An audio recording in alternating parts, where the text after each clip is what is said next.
Je le mentionnais un peu plus tôt, il y a des gens qui sont souvent oubliés sur la scène du golf, particulièrement les surintendants de parcours de golf qui font un travail phénoménal pour nous permettre d'évoluer dans des conditions vraiment idéales. Il y a une phase d'apprentissage, alors comment passer de la théorie à la pratique? Je vous invite à nous suivre.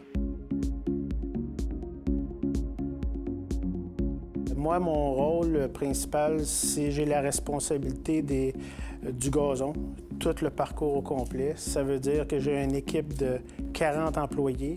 J'en ai une partie qui s'applique aux fleurs. J'ai 6 personnes à plein temps dans les fleurs et le restant de l'équipe, c'est sur le terrain au complet. C'est de gérer le terrain, de voir aux méthodes d'application, de voir aux méthodes culturales. C'est beaucoup d'implications, puis je suis aidé avec 2 assistants.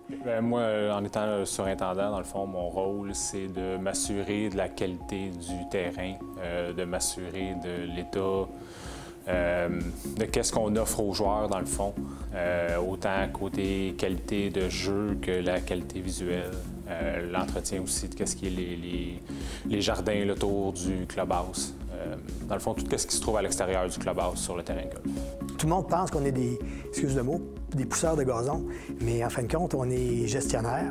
On a des attitudes, on a appris à l'école des choses au niveau agronomique. Et puis, on a à gérer un budget, là, puis respecter avec le directeur général. Et surtout, j'ai un propriétaire, donc on a des comptes à rendre. Et puis, c'est de gérer adéquatement ces choses-là pour arriver à dire, regarde, la saison a été une bonne saison. Et c'est ça. Toute l'attention aux détails qui doit être appliquée, qu'il faut avoir pour ces jobs-là.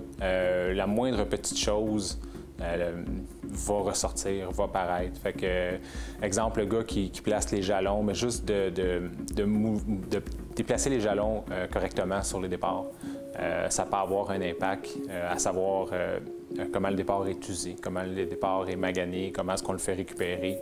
En ce qui concerne notre terrain, on gère entre 20 et 25 personnes à tous les jours, donc céduler. Céduler le travail en fonction de la température, céduler le travail en fonction des besoins, céduler en fonction des tournois qui peuvent avoir lieu, des événements, que ce soit les membres ou des choses comme ça. Donc, c'est un peu notre rôle là, dans le quotidien.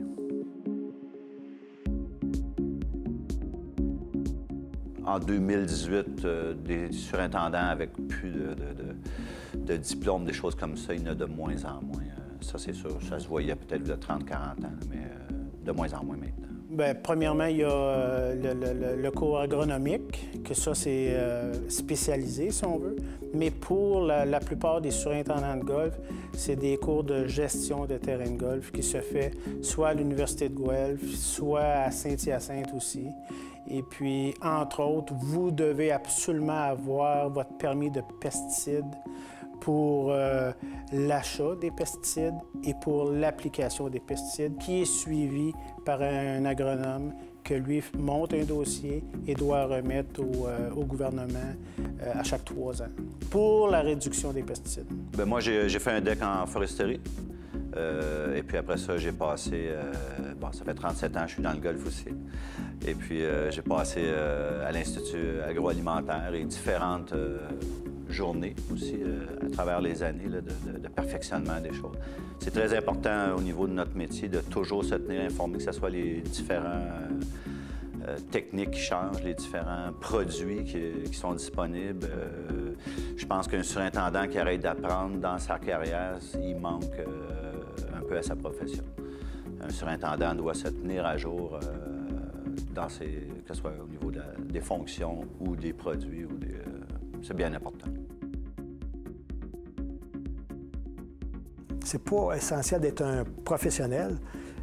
Moi, je suis un joueur de golf, j'ai 6 handicaps.